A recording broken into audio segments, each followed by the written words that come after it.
বাবার প্রেমে গাও গান,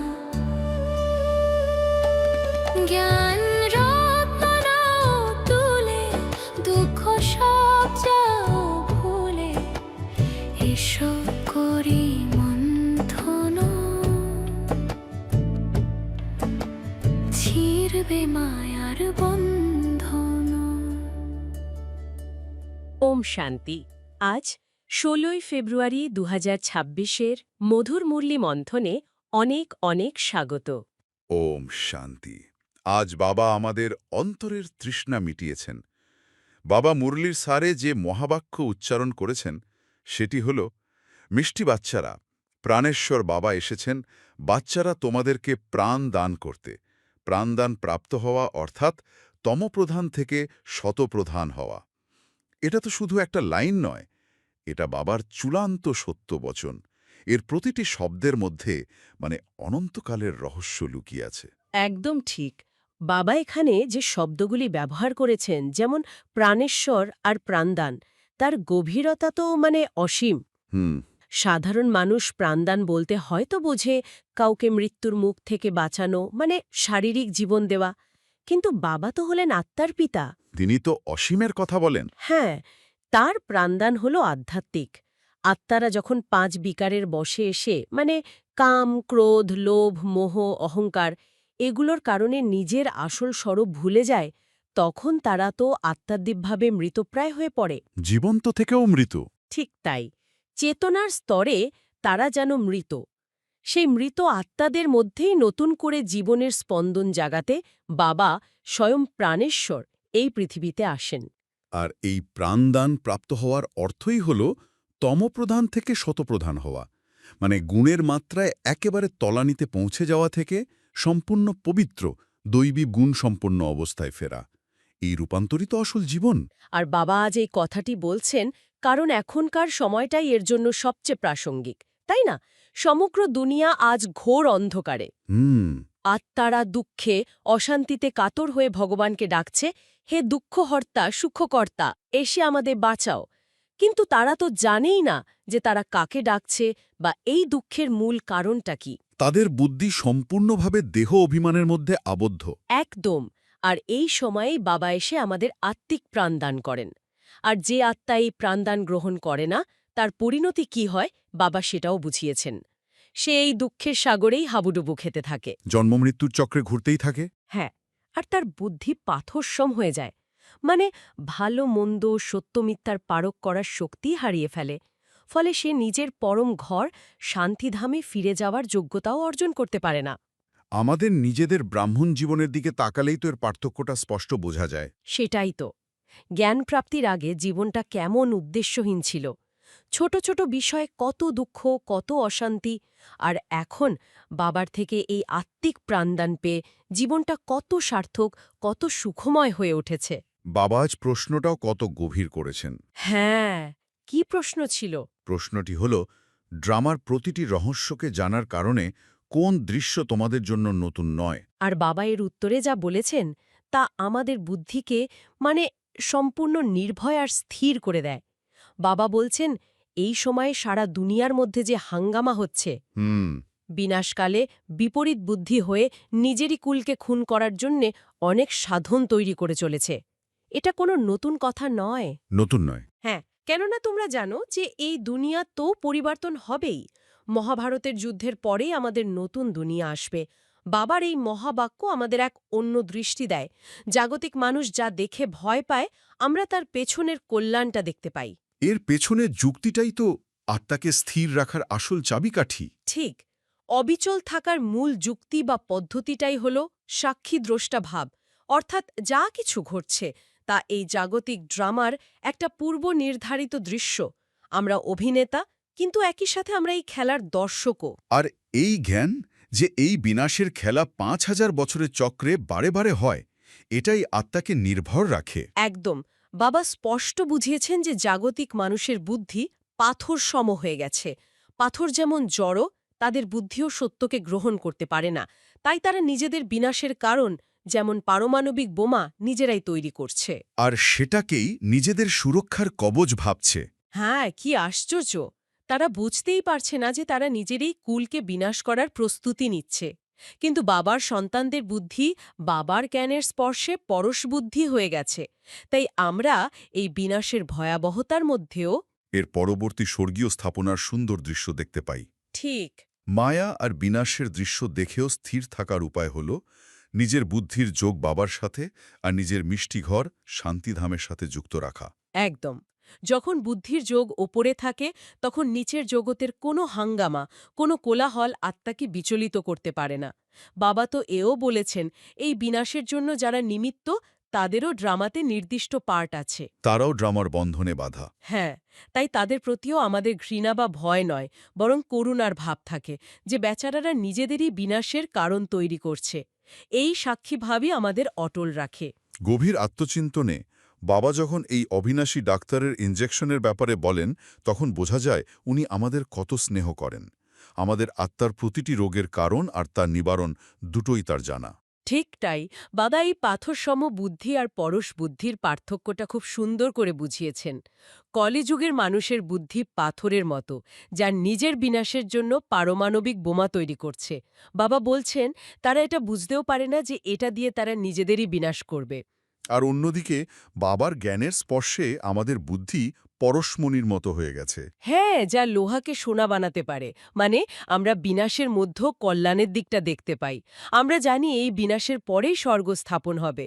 আর বাবা হলেন সেই অবিনাশী ডাক্তার। যিনি জ্ঞান ও যোগের ইনজেকশন দিয়ে আত্মাকে তমপ্রধান থেকে শতপ্রধান বানান। একদম। আত্মাই তো ৮৪ জন্ম নিতে নিতে ক্লান্ত, বিকারগ্রস্ত হয়ে পড়েছে। তাই আত্মাকেই তো ইনজেকশন প্রয়োজন। আর সেই ইনজেকশনটা কি?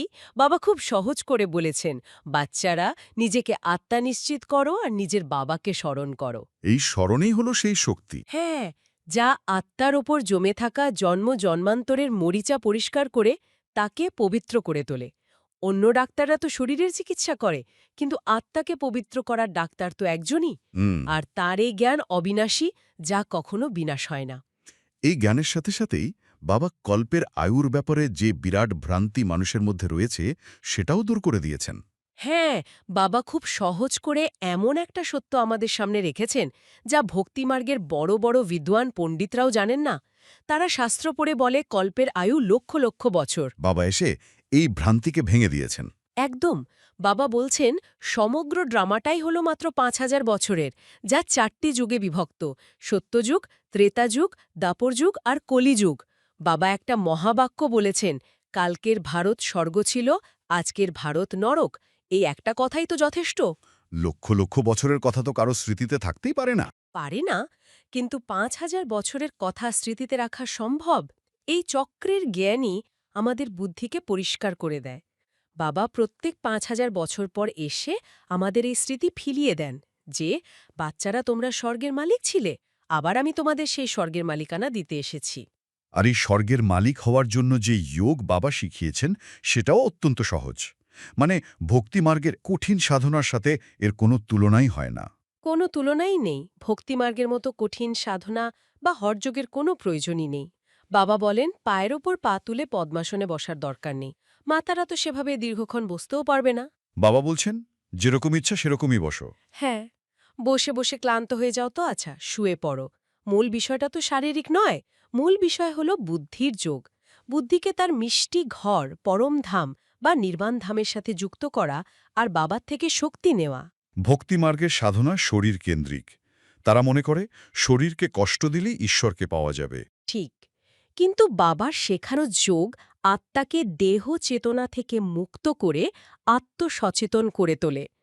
ভক্তরা যেমন গঙ্গার তীরে গিয়ে শরীর ছাড়তে চায়, বাবা বুঝিয়েছেন শরীর তো সবাইকেই ছাড়তে হবে, কিন্তু শ্রেষ্ঠ হল অন্তিম সময়ে বাবার স্মরণে থাকতে থাকতে শরীর ছাড়া।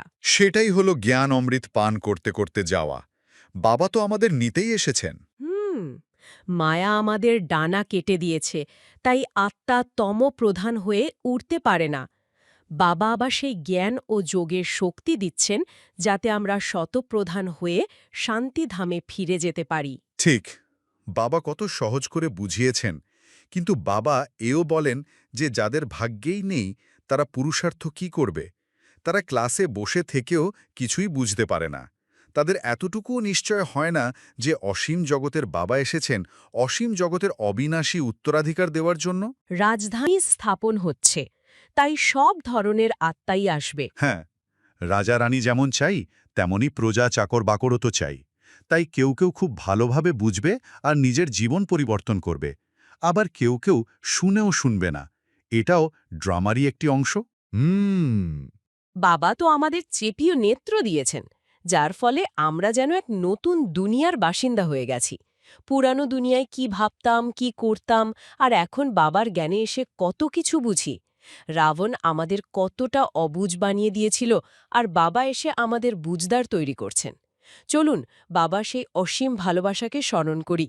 মিষ্টি মিষ্টি হারানিধি বাচ্চাদের প্রতি মাতাপিতা বাপদাদার স্নেহসুমন আর সুপ্রভাত। আত্মাদের পিতা তার আত্মারূপী বাচ্চাদেরকে জানাচ্ছেন নমস্কার।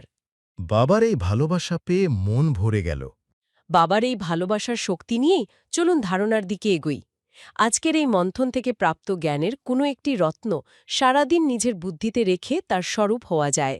আজ বাবা বলেছেন, ধারণার প্রথম মুখ্য সার হল এই পুরানো দুনিয়া বিনাশ হয়েই পড়ে আছে, এই জন্য এর থেকে নিজেকে আলাদা মনে করতে হবে।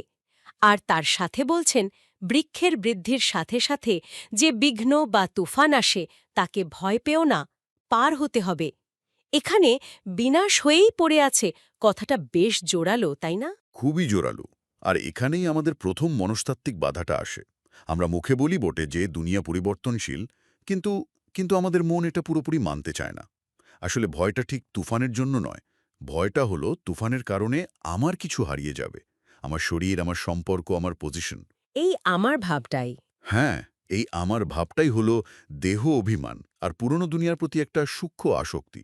ভয় তো আত্মার ধর্ম নয়, এটা দেহ চেতনার একটা সাইড এফেক্ট বলা যেতে পারে।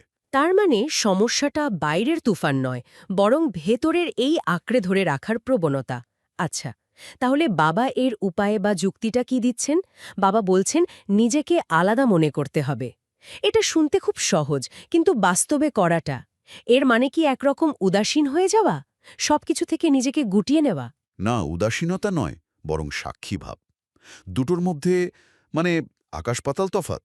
উদাসীনতায় কোনো দায়িত্ববোধ থাকে না, কিন্তু সাক্ষীভাবে সম্পূর্ণ দায়িত্ব নিয়েও মনটা নির্লিপ্ত থাকে। বাবাজি উদাহরণ দেন রাস্তার পাশে দাঁড়িয়ে ট্রাফিক দেখা। হ্যাঁ, গাড়ি আসছে যাচ্ছে, একদম। গাড়ি আসছে যাচ্ছে, হর্ন বাজাচ্ছে, কিন্তু আপনি তার দ্বারা প্রভাবিত হচ্ছেন না। ঠিক তেমনি জীবনের ঘটনা ঘটছে, কিন্তু নিজেকে স্মরণ করাতে হবে যে আমি আত্মা, এই শরীরের চালক। আমি এই ঘটনার সাক্ষী, আমি কর্তা নই। আর শিব বাবা তো আমার সঙ্গী, তিনি করাচ্ছেন। এই স্থিতিটা মনকে অচল, শান্ত রাখে। এই সাক্ষীভাবটা যে তৈরি হচ্ছে বা আদৌ হচ্ছে কিনা সেটা বোঝার কোনো উপায় আছে? মানে নিজেকে পরীক্ষা করার কোনো পদ্ধতি? অবশ্যই আছে। সূক্ষ্ম চেকিংটা খুব জরুরি। যখনই কোনো প্রতিকূল পরিস্থিতি আসে, খেয়াল করতে হবে মনের প্রথম প্রতিক্রিয়াটা কি হলো। হুম। প্রথম সংকল্পটা কি, ভয় বা চিন্তার? যেমন, হায়, এখন কি হবে? নাকি প্রথম সংকল্পটা হলো স্থিরতা আর বাবার স্মৃতি? আচ্ছা, একটা সিন এসেছে, বাবা তো সাথে আছেনই, এটা ঠিক পার হয়ে যাবে। একদম। যদি প্রথম প্রতিক্রিয়াটাই হয় আতঙ্ক, তাহলে বুঝতে হবে দেহ চেতনার প্রভাব এখনও খুব বেশি। আর যদি মন শান্ত থেকে সমাধান খোঁজে, তাহলে বোঝা যায় সাক্ষী অবস্থাটা ধীরে ধীরে মজবুত হচ্ছে।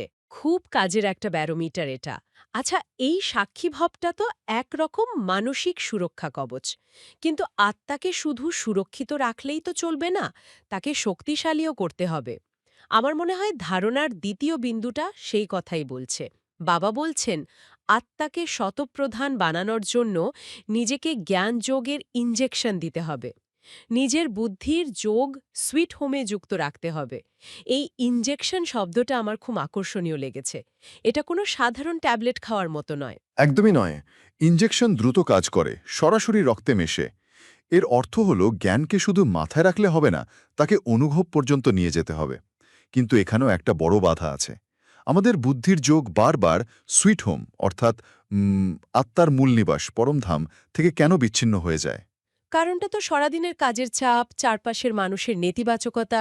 আর সবচেয়ে বড় কারণ হলো আমাদের নিজেরই তৈরি করা হাজারো ফালতু চিন্তা। এই চিন্তাগুলো চুম্বকের মতো বুদ্ধিকে বাইরের দিকে টেনে ধরে রাখে। সংযোগ দুর্বল হয়ে পড়ে। তাহলে এই সংযোগটা ধরে রাখার উপায় কি? বাবা তো বলছেন ইনজেকশন দিতে, কিন্তু সেই সিরিঞ্জটা কোথায় পাবো? বাবা সেই উপায়ও বাতলে দিয়েছেন। সেটা হলো নিরন্তর অভ্যাস। বাবা ট্রাফিক কন্ট্রোলের কথা বলেন। প্রতি ঘণ্টায় 1 মিনিট সময় বের করে বাবার স্মরণে বসা, পরমধামে নিজের শান্ত জ্যোতির্ময় স্বরূপকে অনুভব করা, এটাই হলো সেই ইনজেকশন। মানে ছোট ছোট ডোজ, তাই তো? হ্যাঁ, হঠাৎ করে 1 ঘন্টা বসতে বললে হয়তো কঠিন লাগতে পারে, কিন্তু প্রতি ঘণ্টায় 1 মিনিটের এই ছোট ছোট ডোজগুলোই সারাদিনের জন্য আত্মাকে চার্জড রাখে। এটা অনেকটা ফোনের ব্যাটারি অল্প অল্প করে সারাদিন চার্জ দেওয়ার মতো, যাতে সেটা কখনো পুরোপুরি ডিসচার্জ না হয়ে যায়। খুব সুন্দর উদাহরণ। তাহলে এর চেকিং পয়েন্টটা কি? মানে আমার যোগের ইনজেকশনটা ঠিকমতো কাজ করছে কিনা তা কিভাবে বুঝবো? এর চেকিং আরও সহজ। নিজের মানসিক অবস্থাটা পরীক্ষা করতে হবে। মন কি হালকা, শক্তিশালী আর শান্ত লাগছে, নাকি কথায় কথায় ভারাক্রান্ত, দুর্বল আর চঞ্চল হয়ে পড়ছে? যদি বাইরের কোনো পরিস্থিতি বা কোনো ব্যক্তির সামান্য কথাতেও মন খারাপ হয়ে যায়, চিন্তা বেড়ে যায়, তাহলে বুঝতে হবে ইনজেকশন ঠিকমতো কাজ করছে না, সংযোগ দুর্বল। আর যদি সবকিছুর মাঝেও ভেতরে একটা স্থিরতা, একটা শান্তির অনুভূতি থাকে, তাহলে বুঝতে হবে বুদ্ধির যোগ বাবার সাথে ঠিকঠাক যুক্ত আছে। বাহ! ধারণার এই দুটো বিন্দু নিয়েই তো সারাদিন মনন করা যায়। আচ্ছা, এবার আজকের বরদানের দিকে এগোনো যাক। এটা আমার খুব গভীর বলে মনে হয়েছে। শান্ত ও ধীর স্বরে আজকের বরদান। প্রথমে আপনি এই পাঠের দ্বারা মুকুটধারী হওয়া চতুর সুজান ভব। যেরকম বাপদাদা নিজেকে ওবিডিয়েন্ট সার্ভেন্ট বলে থাকেন, সার্ভেন্ট বলাতে মুকুটধারী শত হয়ে যান, এই রকম তোমরা বাচ্চারাও স্বয়ং নম্রচিত্ত হয়ে অন্যদেরকে সৃষ্ট সিট দিয়ে দাও। অন্যকে বসানোই হল নিজের বসা। এই বরদানটা আজকের প্রতিযোগিতার দুনিয়ায় একেবারে উল্টো কথা বলছে।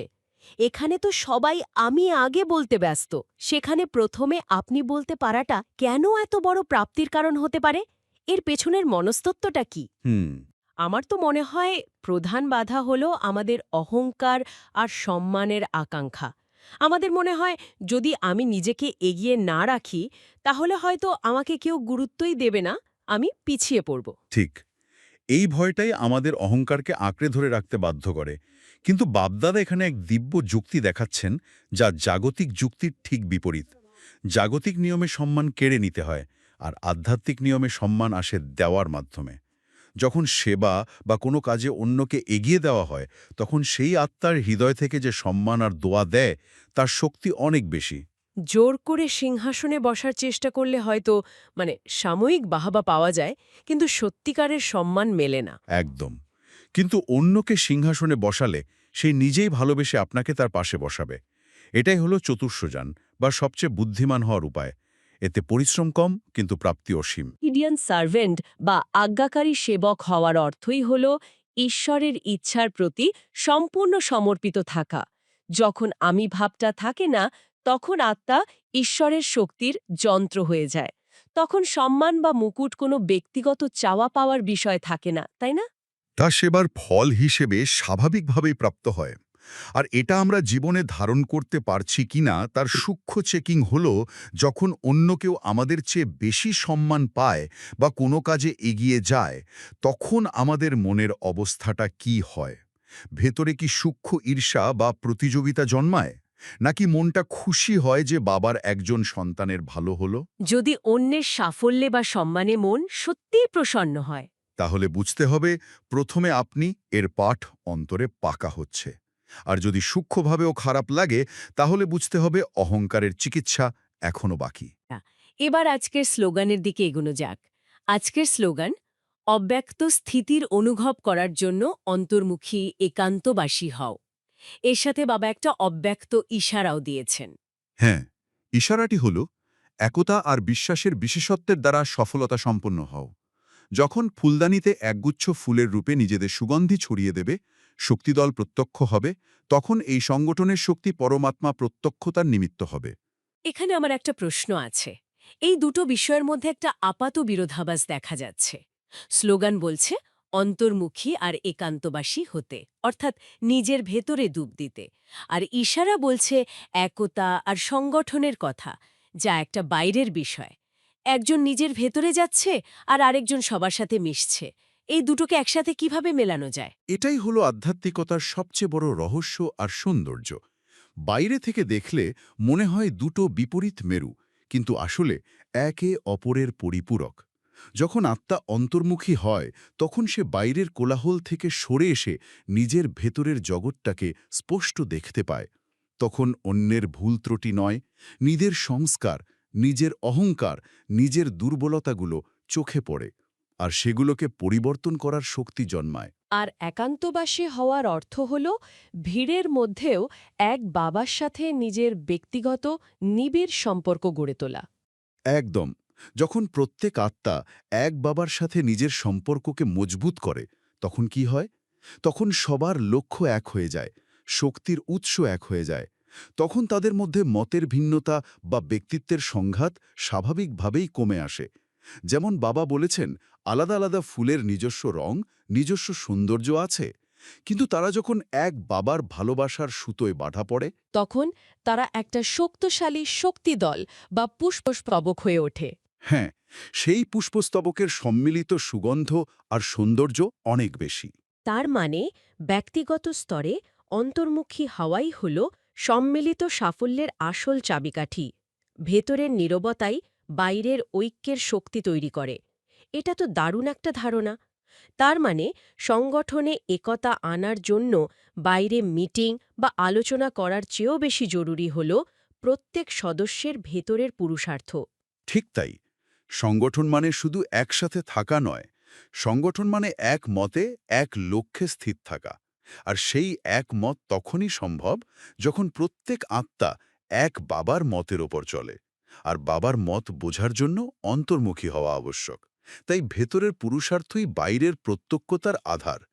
যখন ভেতরের শক্তি বাড়বে, তখন সেই সম্মিলিত শক্তিই পরমাত্মাকে প্রত্যক্ষ করানোর নিমিত্ত হবে। তখন আর মুখে বলতে হবে না, শক্তি নিজেই কথা বলবে।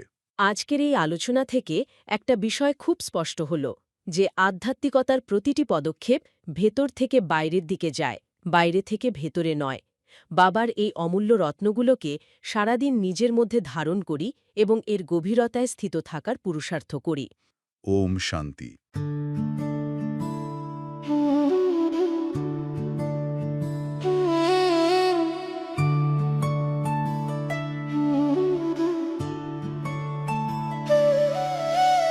মধুবনে বাজে বাঁশি,